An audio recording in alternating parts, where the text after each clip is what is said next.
that always struck me about listening to you over the last few months is this notion of the package deal. And it seems more and more relevant the way that one of the things that you've argued is that, and demonstrated really in looking at comparing Chinese civilization to the West and so on, is that we've always assumed modernity came as a package deal, a Weberian package deal, if you like, the Gellnerian one or whatever.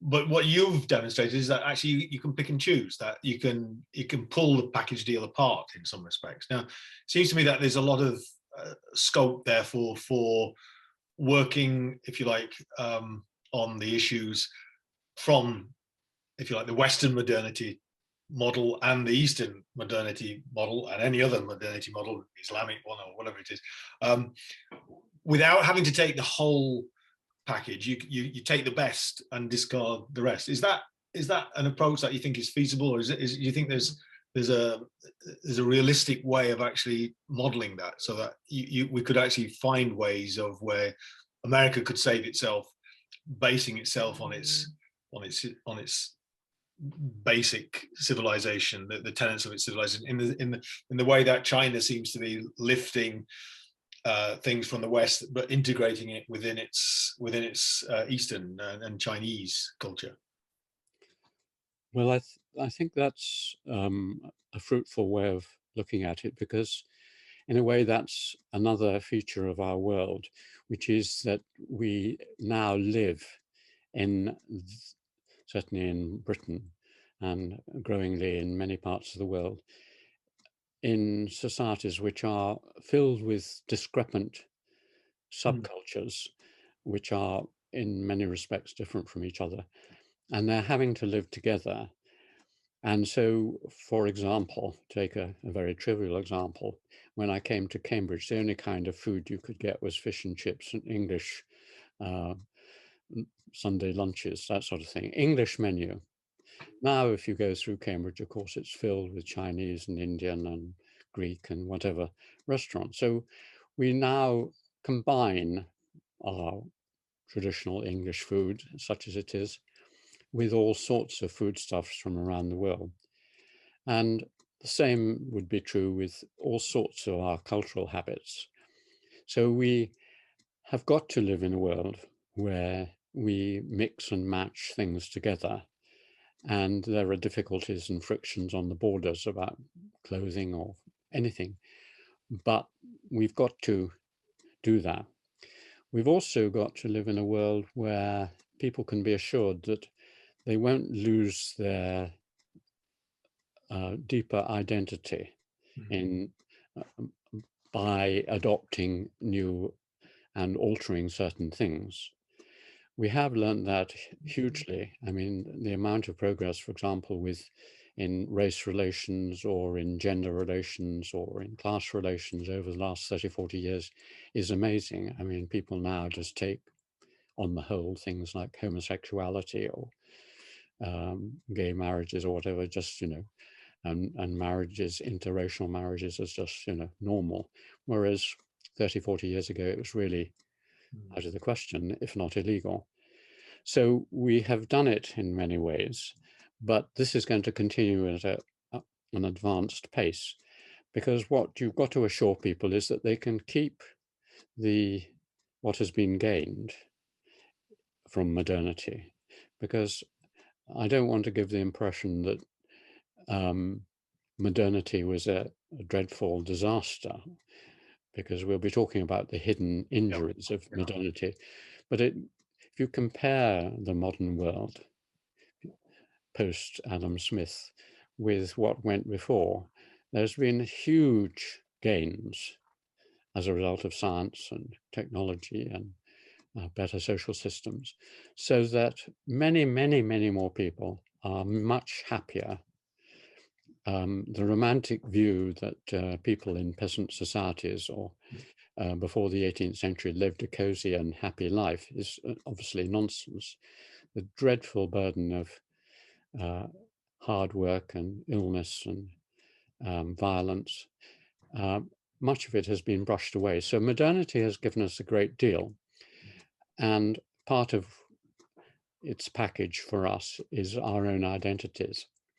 So we've got to think of how we can achieve what in the East they've been long wondering about, how they can remain Japanese, in the case of Fukuzawa, or Chinese in many philosophers, while getting the best. So we are now moving towards something that I think Aldous Huxley years ago wrote a book called The Perennial Philosophy. I think it was Huxley. And that idea that you get the best of all different systems. Now, it isn't easy because obviously if you think, well, let's do that with food, let's take the best of Indian curries and then the best of Chinese food and the best of fish and chips and put it into one meal, you wouldn't get a very nice meal. So you've got to do it thoughtfully.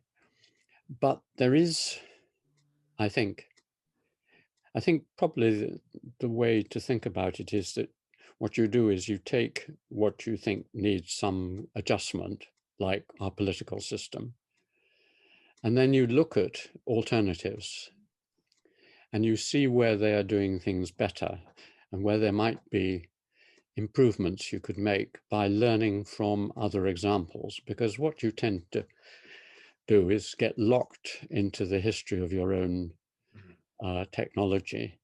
It's called path dependency in economics. That is that you're going along a path and you can't escape from that path. You go on famously with the QWERTY keyboard, even though it's a very inefficient keyboard for a computer, but because it was an efficient one for a mechanical machine.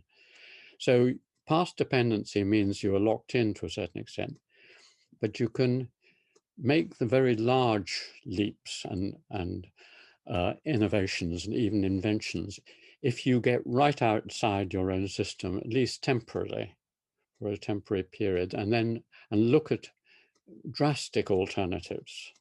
And what usually happens, you go and say, well, let's look at a civilization which has no God. You know, we are troubled by the implications of monotheism. It seems to have its benefits, but is also intolerant and it doesn't solve many philosophical problems and so on and so on. So let's go and look at societies where they don't have a God. How do they deal with it? Well, they deal with it through a lot of ritual and ceremony and things which are surrogates for religion, but not actually binding you down to implausible beliefs in a single deity or whatever. So you then come back and say, well, can we build up on that? You then can tinker with your own system and improve it. So basically, and I think this was one of the messages of anthropology from Malinowski in his works, Sex and Repression in Savage Society and elsewhere. Let's look at these other systems and see how they are seeming to do things as well or better than us. Then come back and adjust our world to deal with that. And that's why I think one of the reasons I've spent so much time in Asia, because I felt dissatisfied with my own society, gone to these. But when I've come back, I haven't wanted to become Nepalese or Chinese or Japanese. I've wanted to learn something from that experience and then adjust my own life or talk to people about how they can adjust theirs. So I think that is what one should certainly aim to do. And I think by thinking, as you say, of not a single package, but one thing it really does require, and that's something we might move on to talk about, is what is modernity? I've talked about it before, but if one is going to talk about the hidden injuries, you have to agree with the audience or the people you're talking about what it is that is causing the injuries.